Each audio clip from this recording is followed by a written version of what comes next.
Let's get started. Welcome, everyone, to our April meetup, Generative AI on AWS. I'm super excited today for our guest speakers and topics. If you're a regular, we're running those meetups every month, touching on different topics from the world of generative AI. And we're always going to usually touch on a couple of topics from our book that Chris, who is here online as well, and Shelby, we together authored. Today, we do have a special where we're diving a little bit deeper into Anthropic in the world of Claude. And most recently, I think everyone saw the exciting announcements around Claude 3. So I'm super happy to have Alex Albert and Maggie Vo from Anthropic joining us today. Alex will mainly drive the presentation here, but Maggie is on the line as well to maybe help answer questions that you might have. And we're going to learn a little bit more about Anthropic and maybe some news around Claude 3, all that happened. And then in the second presentation today, I'm also super excited to welcome Anupam Datta. He is the co-founder of Truera, and he will present on generative AI observability and LLM evaluation. So a very exciting topic as well. So we have everyone here on camera. Thanks so much all for joining us. It's a pleasure. And again, housekeeping item, the meetup is recorded and we will post it shortly to our YouTube channel. Anything else from you, Chris? No, thanks for coming, everyone. And yeah, I'm excited about this topic. These topics. Perfect. All right. And without further ado, I'll hand it over to Alex, who will start. And if you have any questions, just another quick item, feel free to post them to the chat, and then we'll have a Q&A after each session. All right. With that, thanks so much, everyone, for joining us today. And I'll hand it over to you, Alex. Thanks, Antje. Thanks, Antje and Chris, for setting this up and for the invite. I'm going to pull up my presentation here. Just a moment. Okay. I'm assuming everyone can see that now. So hello, everybody. I'm Alex. I work at Anthropic. I'm a prompt engineer here. And most recently, I've been moving more into a developer relations role as well. I'm joined by Maggie, who leads our technical and educational enablement here at Anthropic too. So to start, I just want to give a quick overview of Anthropic, who we are, what we focus on, and what we're building, just so that everybody's on the same page. I'll try to run through this fast so that we can get to questions, which I think are always much more fun than just me talking at you for this whole time. So if you do have questions, just feel free to put them in the chat or something. Antje, if there's something pressing, I can always address it during the presentation as well. So some background here. Anthropic was founded in 2021 by a group of former OpenAI employees. You can see some of our co-founders here on the slide. Our co-founders were the leading authors on a few various pretty fundamental papers in AI, like language models are few-shot learners, which is on that image there, which introduced GPT-3, and also scaling laws for neural language models, which established the now famous scaling laws, which has been driving a lot of the hype and excitement around LLMs in the past few years. At our core, our mission is to ensure that transformative AI, or TAI, as we like to call it, helps people and society flourish. So in order to accomplish this, we focus on a variety of tasks, which include building systems like Claude, but also includes a range of safety and other types of research work in fields like alignment and interpretability. And like I mentioned before, we were founded in 2021, but the real fun just began in this past year when we released Claude 1 in the spring of 2023.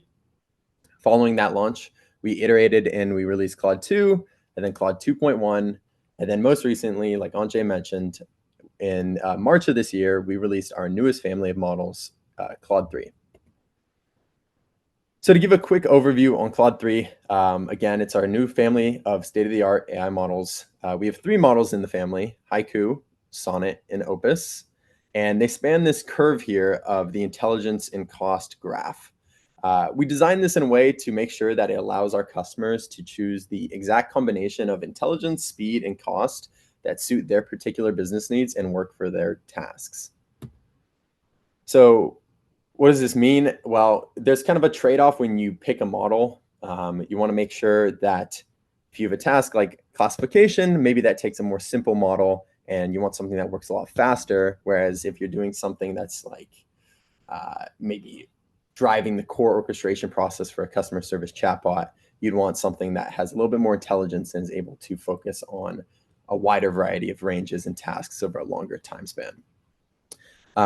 So that we took that in mind, and we also took a few other things in mind when we were trying to build these models. There's 4 main things that we focused on. The first was speed. So just in general, we wanted to make all the models faster when compared to like previous models like Claude 2. So Haiku, again, is our fastest model, but the improvements kind of span the entire model family. We also wanted to focus on making our models more steerable. So Claude 3 models are much easier to use out of the box. You'll find that they just pay better attention to your instructions, and there's less time that you have to spend really optimizing prompts, which has just kind of been a real hassle in the course of all language models and something that we're really focused on improving. This has been especially helpful for a lot of customers as they've been, using other model providers in the past, and they have prompts that they feel optimized for one type of model. We found that with Claude 3, they're able to easily transfer over those prompts to our models, and it works just as well. We also focused on making our models more accurate and trustworthy overall. So we're constantly working to improve accuracy and try to drive incorrect hallucinations to 0. So the Claude 3 model family is more accurate than Claude 2, and we are exploring new features as well, like citations and other types of work that will improve our auditability and that trustworthy component. And then finally, we have added vision. So this is a new feature of Claude 3, which was not present in Claude 2. Every Claude 3 model has vision, which means it can accept image-based inputs alongside text. And there's also one last category that I didn't mention that we did focus on a lot, and I think is going to be a pretty substantial part of LLMs going forward, and that is agentic functionality. So we think that agents are going to be a pretty substantial new capability that will increasingly kind of transform businesses as it allows for full automation of tasks end to end. So you can see in this slide here, we have this example, and let's say that we have an AI system like a customer service chatbot for some sort of medical enterprise. We would have a user request like, oh, I need to be reimbursed for my blood pressure medicine. Claude would take that request, and if it has these agentic sort of functionalities, it's now going to start to plan out on a long horizon tasks that it can take to actually execute all the intermediate things along the way to get to that action that it needs to take at the end to actually reimburse a user. So this looks like things like using tools. So maybe it needs to call external APIs. Maybe it needs to retrieve knowledge from a database. All these sorts of discrete actions, once you pair them together into a sequence, this is sort of that agentic functionality we're talking about. So that's kind of covering the capability side of Claude 3. There's also another aspect of Claude 3 that we focused on the controllability and safety side of things. So at Anthropic, we really pride ourselves on being a consistent leader in jailbreak resistance in all our models. Jailbreaks are prompts that try to get your model to output harmful things. You can see here in this paper, they were called persuasive adversarial prompts, just another word for the same type of thing. We're currently gathering data that we can share for Claude 3, but you can see in this graph for Claude 2, we're pretty good at resisting jailbreaks in our models. This, again, is something we put a lot of time and resources into, and we think it's super important for customers and also for enterprises who are trying to build on Claude. And one of the reasons that we think we're able to do so well in this area is due to a few training techniques that we pioneered, but our most well-known is constitutional AI. Constitutional AI basically gives an AI system like an LLM a set of principles, which is its constitution, and it allows the AI model to evaluate outputs against this constitution. So we can now, with constitutional AI, generate data sets that follow these principles, and then we can use those to actually improve and align our outputs for future models. it's kind of this like recursive wheel of model training that we've discovered. So now that we've kind of covered like a broad overview of what Claude 3 is and kind of some of those core capabilities, what can it actually do in practice? The answer is a lot of things, really. So you can see we span this circle here of dialogue, summarization, translation, coding, classification, text, content generation, content moderation. I'll spare you the details on all these things, as I'm sure most people here are familiar with LLMs to some degree by now. But there is one feature I really do want to highlight that I mentioned earlier, and that is vision. So now that Claude 3 is able to take in images as input alongside text, we're able to do some pretty cool things. So in this example, I gave Claude an image of a highly reflective whiteboard. It has this kind of uneven looping, cursive script. And basically all I did is I said, okay, Claude, can you transcribe this whiteboard into a JSON object of your choosing? You can see we have this here in Bedrock. So we set the temperature to 0. It's a highly analytical task, so we didn't really want a lot of variety here in the output. 0 is, again, like the most deterministic, and 1 would be a highly variable output, which is like great for a creative task. This is kind of a parameter you can tweak in the API as well. So we sent that request to Claude, and now you can see we get Claude's response here back in a JSON structure. So it perfectly kind of matched the whiteboard's information flow. It has those two sides of the table split out. Claude even transcribed every word, and it even picks up on the capitalization as well, which is pretty cool. Here's another example where I screenshotted 2 Python files that are side by side next to each other called advent and reverse.py, just some arbitrary Python functions. But I dropped these into Claude at Bedrock again, and I asked it to write some unit tests. And you can see that Claude's actually able to parse both sides of this panels here. So the functions on the left hand and the function on the right, and then write unit tests for all these functions as well. So again, this was just in a single prompt. I didn't have to split this image up at all. I just took this raw thing, fed it into Claude, added a little bit of text, and ta-da, we have this like nicely written unit test that we could then incorporate into our actual repo. Here's another example. So we gave Claude an image of a shoe, and we asked it to take in a schema and correct any mistakes that were in this schema, and then give some comments about what was wrong and how it would fix it. So for this, we just dropped it into Bedrock again. I set the temperature to 0.5 as it was a little bit more creative of a task, so I wanted a little bit more variety in the output. And you can see here that Sonnet was able to actually detect the difference in brand, as well as pull in some details about the color, purpose, and ideal distance for the shoe, just from that image alone. I can even take this a step farther. So I can ask it to do a little bit more inferring and ask it to create its own schema and pull out some more details. And you can see now this list becomes a lot longer. Claude's able to pick up on a lot more details, like the outsole material and some different like features about the shoe, like its stability support, how it's reflective, just a variety of different things. And again, we can also use Claude for multiple images. So here I'm asking Claude to create a table detailing the key differences between 2 types of shoes. So I drop this into Bedrock again, and we get this output, and it's in a table format as well, which is really nice. So we're able to easily kind of side by side see what Claude thought the differences were between these 2 images of these shoes. So that's a brief primer on everything Claude 3. Before I stop talking here, I want to just share a few resources that we've created that I think are pretty useful. So we'll start from the top. We have Anthropic's Claude 3 model card. So if you are just very curious about Claude 3 and you want to learn everything there is to know about it, I'd highly recommend checking this out. We go into detail about evaluations, model capabilities, kind of how we safety train it, and a lot more things as well.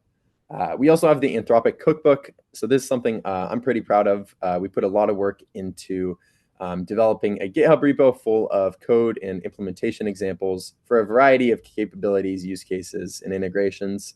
If you were trying to build anything with Claude with code, definitely recommend checking this out. We also have our user guide documentation.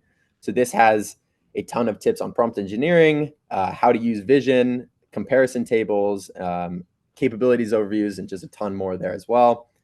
And then finally, we have our prompt library. So if you just want to see some inspiration of what Claude can do and you want some starter prompts to do those sorts of tasks, check this out. I think we have like 50 or 60 prompts in this library.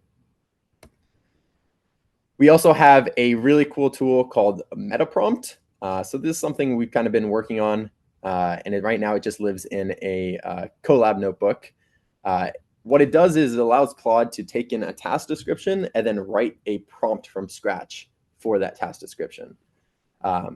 This is not intended to be like a production prompt necessarily, but it gets you 80% of the way there, so that you only have to focus on just making some quick little refinements to the prompt instead of having to, take this blank page and produce something out of it. This, again, does not guarantee 100%, but you should definitely try it out if you want to just get something up and running really fast for Claude. Finally, we also have one last resource I want to leave you with. If you have any interest in prompt engineering and you want to learn how you can get better at it, I would recommend checking out this prompt engineering interactive tutorial. You can find it at the top of our docs page. The URL is there. This is a Google spreadsheet that Maggie has put a ton of work into, and a few other members of our prompt engineering team. It walks you through kind of like almost a 100 and 200 level course of prompt engineering. Like this is what I'd want to see if I was trying to take a class in college about this. You'll be able to actually do interactive things. So you'll write a prompt and then you'll get a Claude response on the side. It uses our application that we've developed called Claude for Sheets, which allows you to interact with Claude in a Google Sheet. So definitely check this out. This one is pretty good if you want to just get better at using Claude overall. And with that, I'll switch it over to questions. So Antje, I'll hand it over to you if you want to flag anything that we can answer. Yeah, thanks so much, Alex. That was a great walkthrough here. All right, we had a bunch of questions and Maggie already started answering a couple of those in the chat. Thanks, Maggie. Let me see. So there were a couple of questions around, which model to choose, small versus large. We do have scaling laws that we talked a lot about in the industry, right? So maybe, and I know we tried to answer a little bit here already, maybe at a high level, like what's your take on, using the trend towards smaller models with the benefit of, faster, response times versus the bigger models and potentially, a little bit more accuracy there? Yeah. I mean, I think it's a great question, and it's part of the reason, again, why we developed not just one model, but a family of models.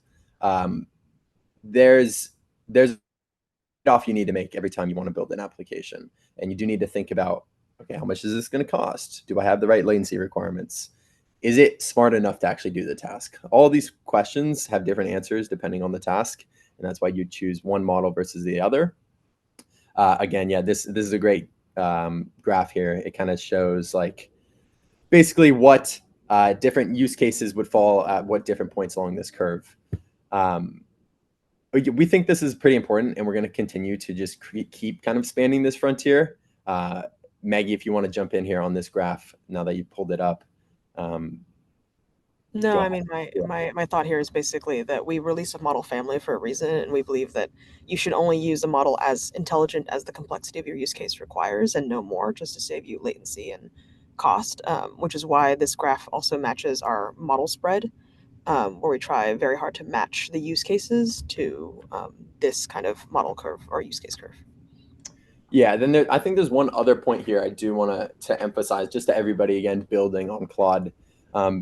Usually, this is not all the time, but usually I found that it's helpful to start with the most intelligent model. So start with Opus and then work your way down after you've kind of hit your accuracy requirements. In applications, just based on what we've seen, intelligence is kind of reigning supreme, of course. And if you're not able to do a task at an accuracy bar, then your latency and your cost, it doesn't matter. Everything kind of just goes out the window. So you want to make sure that you can hit that accuracy bar first, and then you can work your way down that model family and optimize for those other things like latency and cost. Another way that I think about this is that it really depends on what use case you have, but the more complex your use case is, the more you may end up needing a larger, more intelligent model. Things like use cases that have more steps or require a lot more judgment and analysis, Let's say you have a tool use agent, but chances are there's a chance that the user inputs doesn't provide the agent with enough data to carry out the task, right? Larger models are able to make a judgment and recognize that there's missing information, whereas smaller models might have more of a chance of filling in that information and not asking, right? So it depends on what kind of behavior you're looking for. But if you start with Opus, you can kind of get something working and then extra prompt engineer your way down to smaller models and still have that behavior. You just need to have more prompt engineering, more guidance, more steps inside your token. Inside your context window.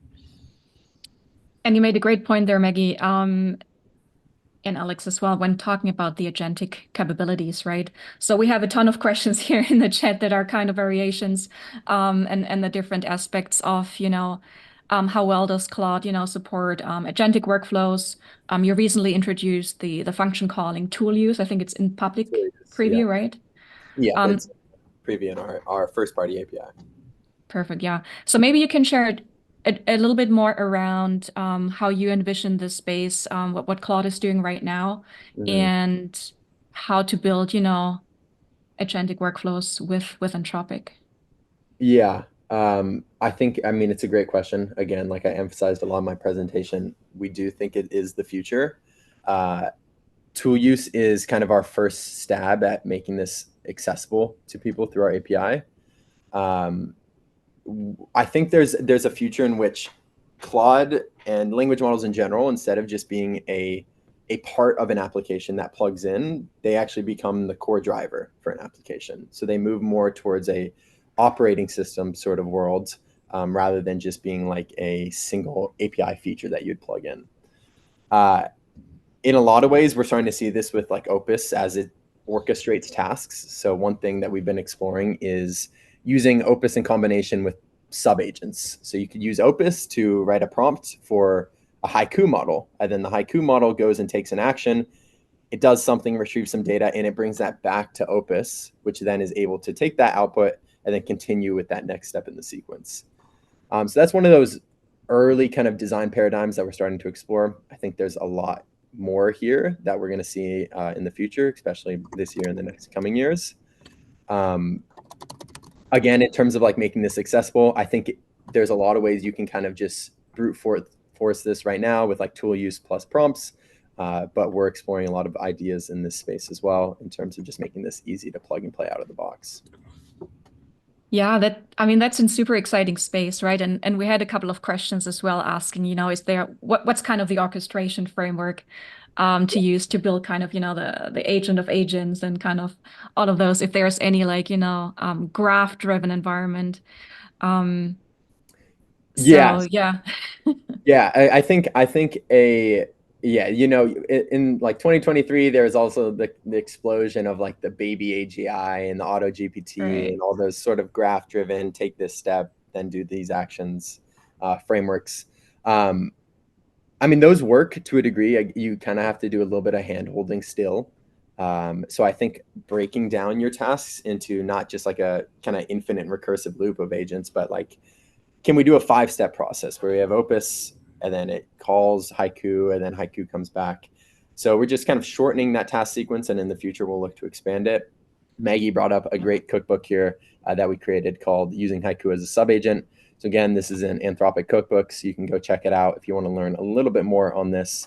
In this one, we basically dispatch a range of subagents to go analyze a bunch of financial documents, and then Opus or Haiku comes back to Opus with key information from those financial documents that Opus can then action on and actually start creating like graphs and writing code and doing a variety of other functions that are not related to that typical RAG work that you would see from what Haiku is doing.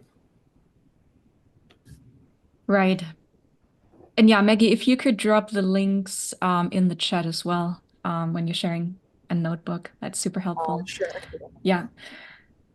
Yeah, I think agents, I mean, there was a video from Andrew in an interview, a short presentation he did, actually, that is kind of like, yeah, very popular right now online, where he talks about those concepts as well, right? So I think 2024, we'll definitely see more, I think, around the agentic workflows. And yeah, I'm super excited about that. Maybe let's also just a couple of thoughts here at a higher level, talk about the multimodality, right? So with Claude, you introduced Claude 3, the ability to, to send images as well. What are kind of the top use cases you're seeing there?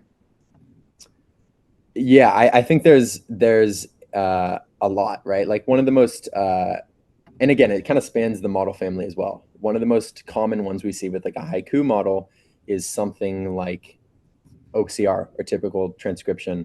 But the benefit of using haiku over like your traditional OCR is that you're able to take in all forms of unstructured information. So you don't have to split up documents anymore and like take out the images or the graphs from one thing and then move the text over to another thing. You're able to just pass in that entire PDF page, and haiku will be able to interpret everything and then spit it out in the format you want. That's pretty powerful. And it's kind of, again, a new paradigm for OCR, especially when you have haiku prices. You're able to do this in bulk and do it very, very fast as well. With Opus, we're seeing those more complex reasoning use cases for vision. So maybe you're trying to interpret a chart or graph. You're trying to interpret a slideshow.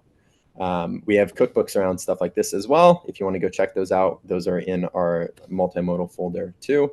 We're able to do things like feed in Opus an entire 30-slide presentation PowerPoint and then be like, okay, write a speaking transcript for this entire thing. How could I present it? What should I improve? That sort of thing.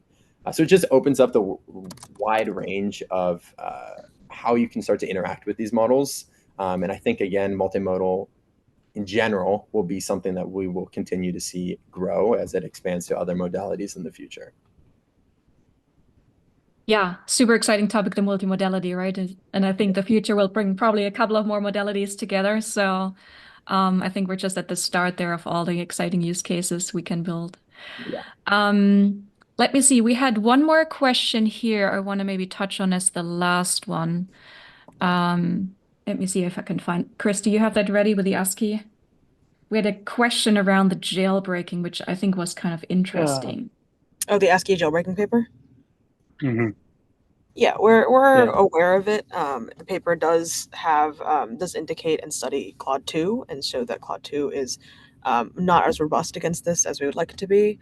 We're working with the researchers to better understand how it works on Claude 3, and we don't have necessarily all the information yet right now, but we are aware of it, and we are trying to make sure that our models are as robust as possible to all forms of jailbreak that are published and unpublished. I also saw a question about Claude is self-aware that it's being tested, or I actually didn't know about that. Yeah, this might actually be based on a tweet I put out around our launch. We ran Nice. a needle in the haystack eval, which is basically a now popularized internet eval in which you take a variety of documents and you stick in some unrelated sentence somewhere into that range of documents, and you ask the model a question that, in order to answer that question, it would have to have found that sentence in that document. I saw that. What we Yeah. saw Okay. in testing Claude 3 is that it actually recognized kind of the absurdity of this task. And it was like, maybe I am being evaluated for some sort of capability here. I don't know if I'd stretch that all the way to sentience, but it was a pretty interesting thing that I haven't observed on past models. And I think it does demonstrate some sort of situational awareness, at least. Nice. Gotcha. Yeah, some of my friends, when they write their PhD thesis, I guess it's common to insert something totally random to see if the advisor is going to pick it up. So That's funny. All right. I Awesome. think in the interest of time here and being mindful of our second speaker's time, thanks so much, Alex and Maggie. Really, really appreciate your taking the time joining us today. We had a ton more questions in the chat. I think a lot of questions as well. Maggie, thanks for sharing links. Can be found on your website, especially context length, model support, all of that. So thanks for sharing the links. And folks, I think, can reach out to you via LinkedIn as well if there's any follow-up questions. And with Alex is that, also very active on X, so you can find him on there. Yes, I am on X as well, just Alex Albert. You can find me there. All right, perfect. Thanks, guys. Thanks so much, you both. Appreciate it. Thank you. All right. And with that, I'll hand it over to our second speaker here, Anupam, who will talk a little bit more about GenAI observability and LLM evaluation with Truera. And we did have a couple of questions here around the evaluation part of models, when to choose which. So hopefully this session will share a couple of insights. Awesome. Yeah, thank you, Chris and for the kind invitation. And that was an awesome start from the Anthropic folks. I think you have to stop sharing your screen for me to be able to share. Okay, perfect. Great. So I'll talk about LLM observability, which is around building and maintaining high-performance LLM applications. The big change we are observing, and I'm sure at Anthropic as well as AWS, you're seeing a similar shift in the usage pattern, where in 2023, a lot of the focus was on building prototype applications. In 2024, the emphasis is starting to shift towards taking these applications to production. And that has brought up some of the key challenges around ensuring that the quality of these applications are sufficiently high, that we are guarding against hallucinations and safety issues around security and governance. And when I talk about apps, we'll talk about RAGs and chatbots, but also agents, which Alex touched on, is starting to see a much more adoption in that area. And multimodal applications are also starting to emerge. And we are seeing a very significant surge in the adoption of our open source TrueLens offering, which I'll touch on when we have done some joint work with AWS on it, as well as played around with Claude 3 in particular, which I'll point you to some notebooks that you can explore. So in 2023, we launched TrueLens, this open source project for evaluating and experiment tracking for LLM apps. And now there's been close to 100,000 downloads. We have learned a lot by engaging directly with the developer community. And some of those learnings has informed the launch of a commercial offering on Truera AI Observability. And I'll touch on some of the key elements and learnings that we have had through this process. So let's start with the problem. What can go wrong as you are building LLM applications and multimodal applications as well? And to do this, we did a short experiment with Claude 2. And the first challenge is around hallucinations. So you asked Claude 2 who are the founders of Truera, and this is what it came back with. And what you'll see here is quite emblematic of how generative AI models work, in that many of the general trends here are accurate. There are 3 co-founders. A couple have come from academia and research, one with more industry experience. The topic that we focus on is also right, but a lot of the specific facts are incorrect. So it got my name right. Somesh is a good friend of mine, but not a co-founder, nor is Tomer. We were founded in 2019, not 2014, and we're definitely not acquired by SAS. So this kind of brings to light some of the challenges around hallucinations. With Claude 3, it improved a little bit. And maybe at some point at the end of the session, would love to hear a bit more from Alex and Maggie on the specific steps that got Shayak in now. Shayak is indeed a second co-founder. Some of these pieces are still wrong. He was not a research scientist at NORAD Discovery. That's made up. I don't think that exists. And now the third co-founder is still incorrect. But this is kind of showing a problem that we are well aware of, that LLMs, these models are built to generalize well. And while they're generalizing, they can introduce hallucinations. So that's one kind of failure mode that we'll want to guard against. But a lot more can also go wrong. if you think about a standard RAG-based application, there are a lot of steps here where failure modes emerge. Depending on how you chunk your data, you can find that the retrieval, relevance, and recall can vary dramatically. There are data quality issues.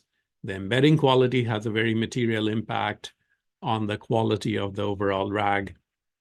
Search quality, what kind of retrieval methods you're using, has a big impact. Query understanding, context overflow, hallucinations, all of these are problems for RAGs. And then there are additional challenges that arise when you look at agents, like tool selection is one place where models are getting better, but still tend to make mistakes as the number of tools from which it has to choose or sequence increase. If you think about the categories of problems, there are at least these three around ensuring that these applications are honest, harmless, and helpful. Answers could be irrelevant in the first bucket. The context retrieve could be irrelevant. You can get hallucinations. You can get poor summarization. On the second bucket, a lot of the safety concerns around toxicity and bias and adversarial attacks that circumvent defenses, and then also around being helpful. Latency and cost are two other big considerations as well. So as part of the solution, our first need is to have robust evaluations. And what do I mean by that? Let me make things concrete. One concept that we introduced last year, which has gotten quite a bit of adoption now, is the idea of the RAG triad.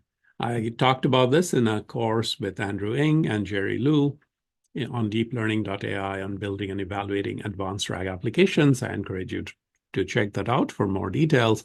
But the RAG triad very much follows the structure of the RAG. The user comes in with a query, there's a set of retrieved pieces of context from the vector database, and then that gets summarized by the LLM to produce the final response.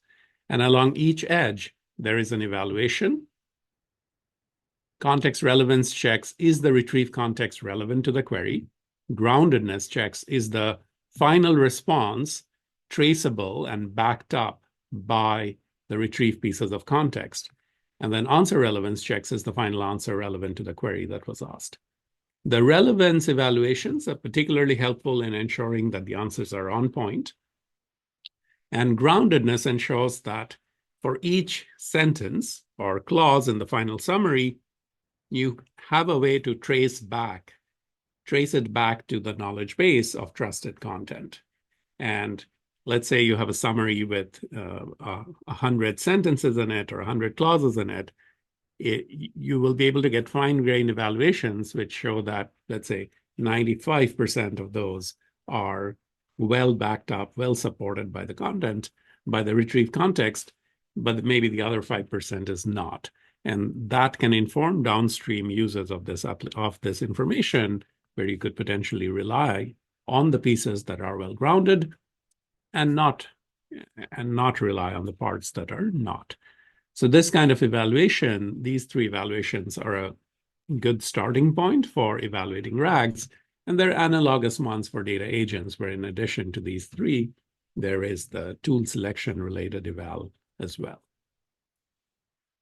It's not all that there is, and within TrueLens, you can find support for a broad set of what we call feedback functions or evals, which fall in these buckets around honest, ensuring that the app is honest, harmless, and helpful, and lines up quite nicely with the problem areas that I mentioned earlier in the conversation.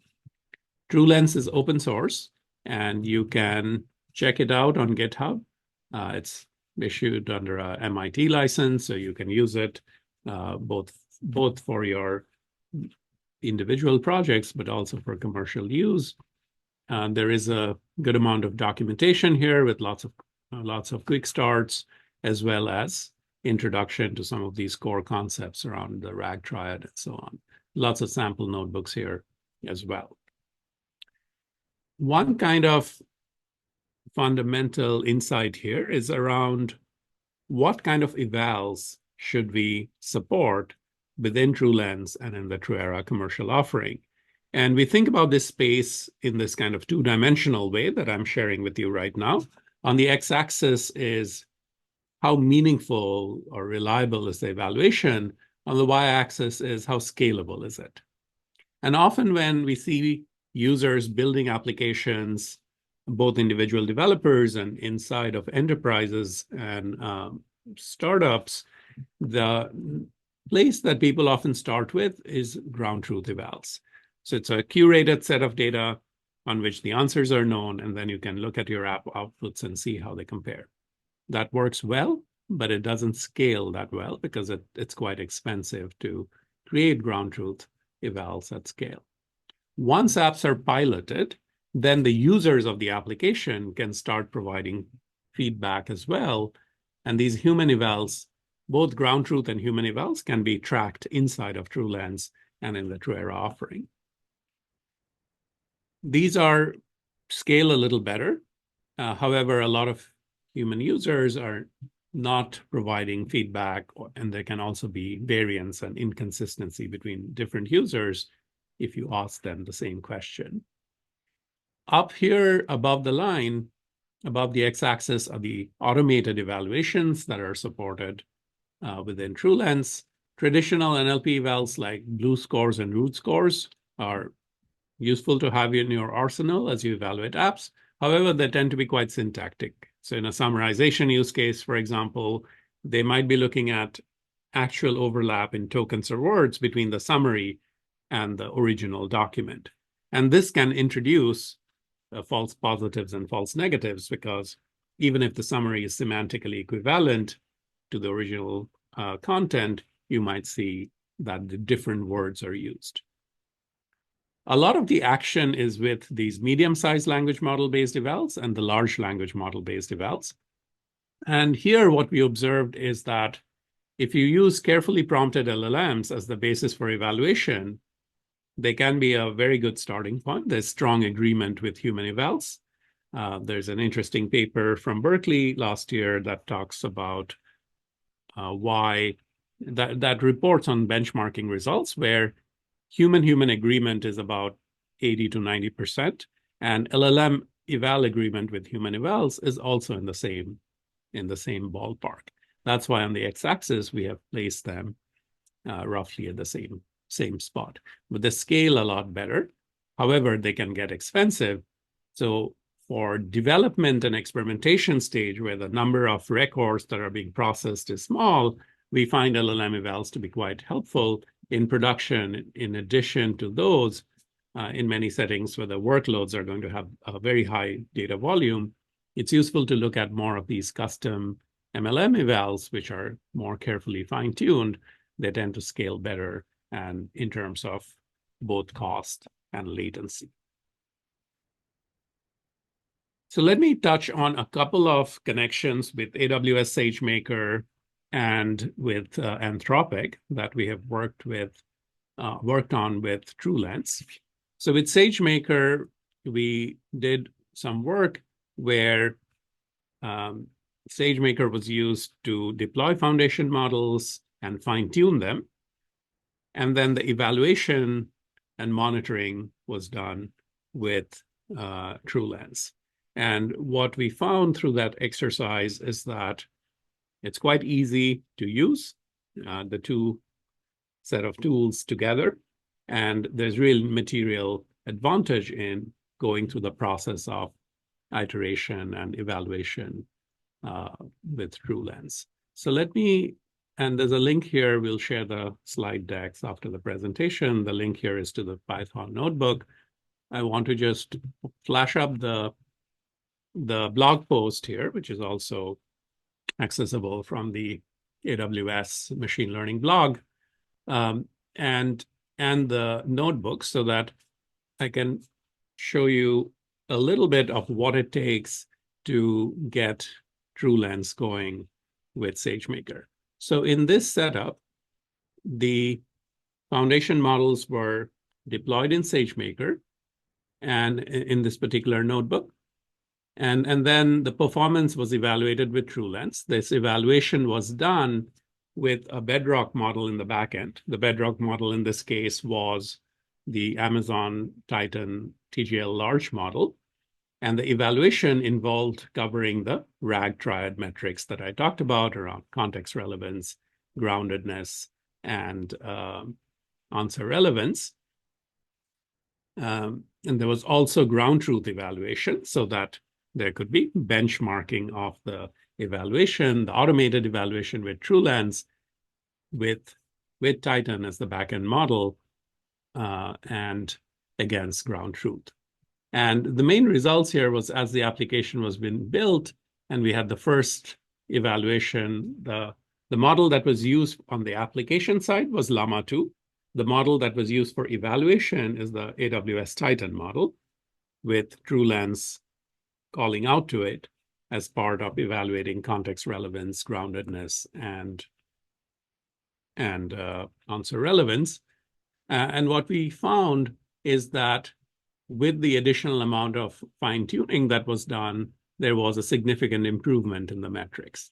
And so for the base LLM, when Llama v2 was the base LLM on the application side for this application, answer relevance was around 50%, context relevance was around 79%, groundedness was around 65%, and ground truth agreement was about 75%.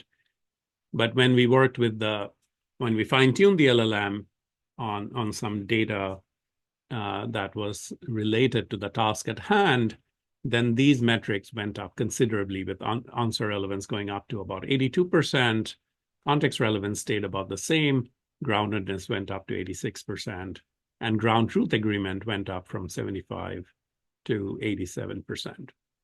So that's one kind of instance, and this is all available in this notebook that is linked from that slide, where you can see the code with explanations in between for how to deploy the pre-trained model, invoke the endpoint, how to prepare the data set for fine-tuning.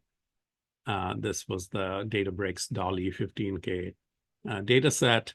This could be uploaded to S3. You could fine-tune the model and then evaluate. And as you go through this evaluation, the particular place that I want to draw your attention to is this section on how to set up these feedback functions or evaluations in TrueLens for groundedness, for answer relevance, and context relevance. This is the part of the notebook that you'll want to pay attention to. And here we are using the backend LLM that's used for evaluation is the Amazon Titan. This is where it's getting set up. And these sections are the code sections for setting up these evaluators. And then TrueLens also has a Streamlit dashboard, which shows how to, once you run the evaluations, what the results of the evaluations are. This is a different use case from the one I was just talking about, but you can see in the first version of this application, the metrics are reasonable, but context relevance is quite low. Then you go through a debugging iteration workflow, and that results in this improvement in these metrics. We have similar notebooks for Claude 3 as well. So this is also something that we are linking on this slide. You can play with that as well. Here's the quick start for Claude 3.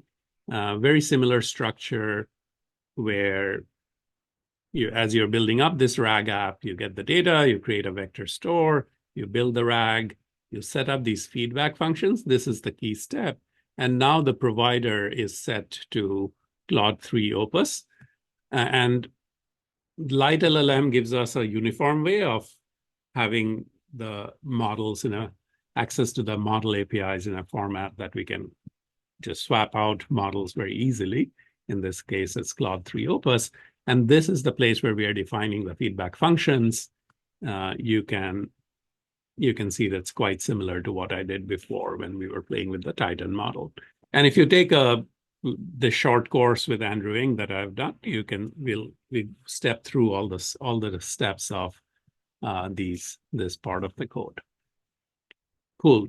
So let me make another quick point, and then we'll open it up for questions, which is the first need was around ensuring that during development, you have robust evaluation capabilities. TrueLens provides that.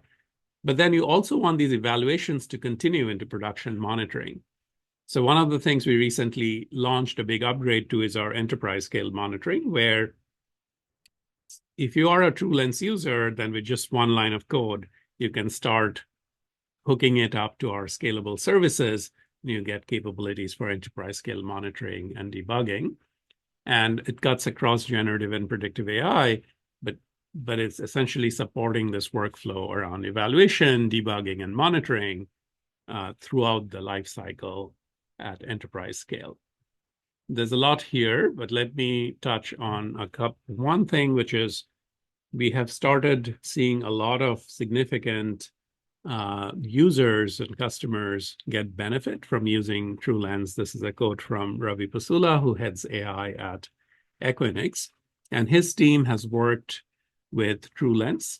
They have built it into their early dev cycle, and they've observed improvements in app metrics such as relevance and groundedness by up to 50%, which is quite significant. We saw a little bit of that in the AWS Bedrock example as well, and also reduced iteration time from 2 weeks to 2 hours. So what they have observed is that the first version of the app, the metrics are not that great. The developers can observe the failure modes, where the problem is. That can inform improvements to the application. And then that whole one cycle takes about 2 hours. It takes them about 15 to 20 iterations to really get the app to production grade quality, which is, 2 times 20 is about 40. That's about a week of work.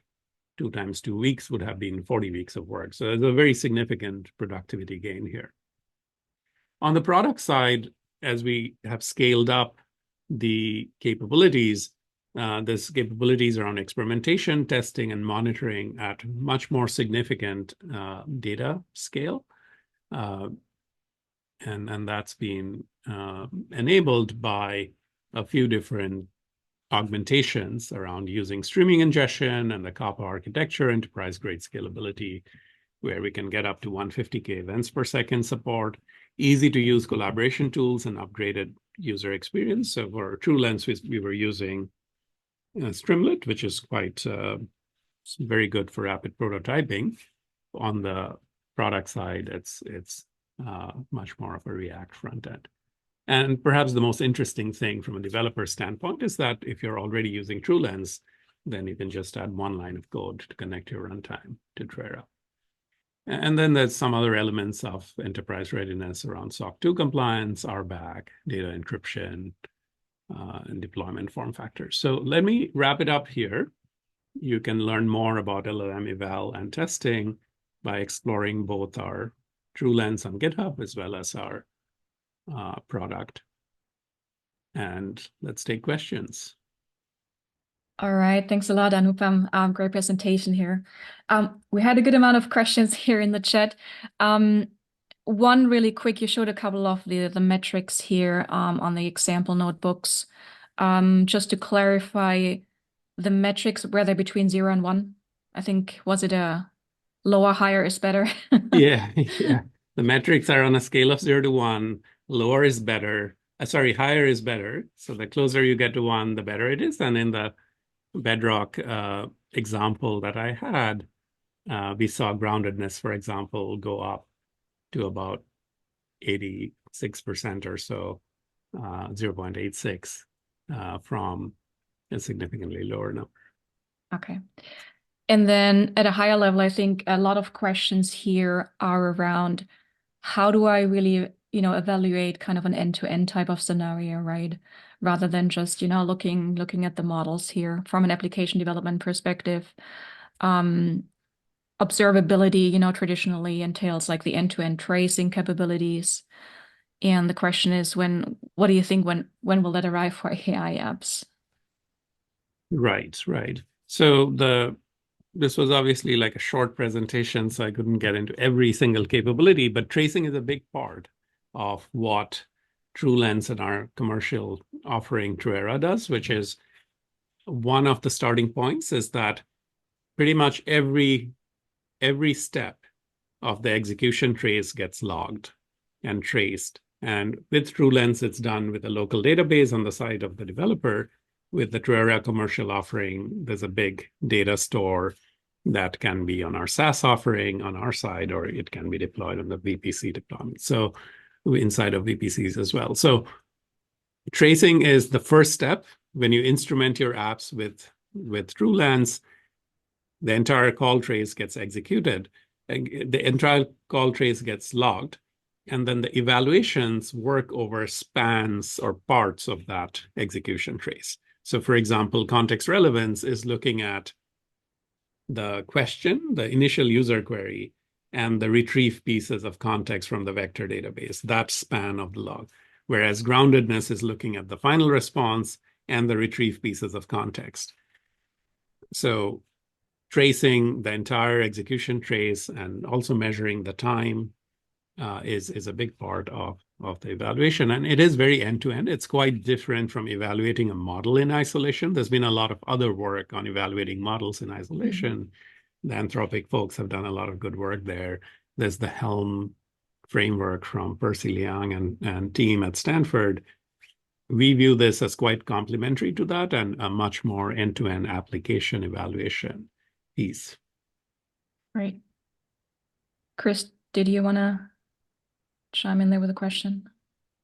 Yeah, I was just clicking through the GitHub repo and I see the Nemo guardrails project. So that's cool. That was a project I learned a little bit more about at GTC a couple weeks ago. I guess, can you speak to some of that? Yeah, absolutely. So with Nemo, we have done a bidirectional integration. And one part of it, the first part of it is, if you think about Nemo guardrails, what they are trying to do is, in production, the application will have some guardrails where, let's say the response that comes back is toxic or it's hallucinatory. They would want to ideally detect that in real time and take some action, like blocking the response from getting in front of the user. So they have a domain-specific language for specifying guardrails, and they've done some work on guardrails. One part of the work we did was to work with them to expand a bit the capabilities of that specification language, and then bring in the RAG triad into a guardrail setting so that context relevance, groundedness, and answer relevance, it's not just limited to those three, but that class of evaluations can be done in a guardrail mode, not just offline monitoring, but in real time in a guardrail mode where actions can be taken on the basis of it. So that involved making some changes to their framework, which got released under Nemo guardrails. And then we are in the process of writing some of these things up and making it more broadly accessible. The other part of it is the guardrail apps they have this concept of a Rails app, and the Rails app itself, with the guardrails included, can get evaluated independently with TrueLens. So that's the second part of the evaluation, which is TrueLens can be used to evaluate the Rails app in the same way that it can be used to evaluate, say, a Llama index app or a LangChain app or a Canopy app. So both of these evaluations we have found to be both of these, the bidirectional integration, just it's a Nemo guardrails plus TrueLens better together. It brings more power to developers. Gotcha. Awesome. Yeah, and I'm curious about the Stanford course that you were teaching. Yeah, do you do that regularly? I teach once a quarter at Stanford. I've been doing it for a few years now. I used to be a professor at CMU before starting the company and taking some time off. Let me see if I can quickly post a link to the course here so that folks can follow along. The last version of the course was in fall of 2023, and I'm just posting a link in the chat. And we focused quite a bit on evaluations for large language models and LLM applications. So if you look at the course, and I can share my screen for a second here, I'm also mindful of time. If you look at the course, then let me just give you a very quick view of the syllabus. We talked about some of the frameworks for building applications like Llama Index, and then we covered some key application areas like education, adversarial attacks and security was one area. We talked about healthcare.